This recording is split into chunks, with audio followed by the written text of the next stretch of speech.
and welcome back to Animal Jam.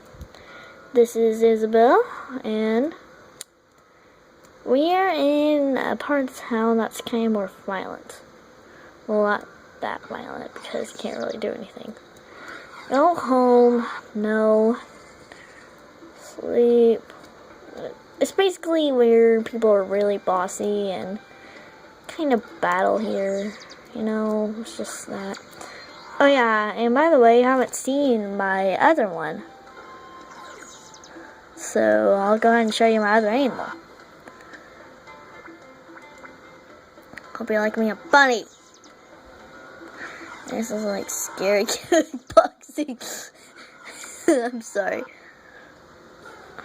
Dude. What's wrong with you?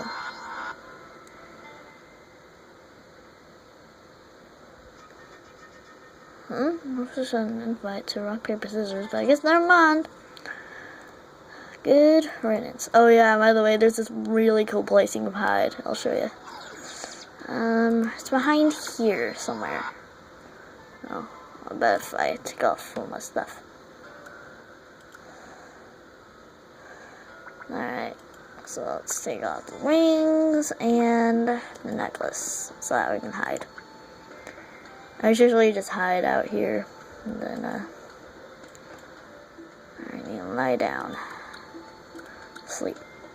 Well, that doesn't really hide much.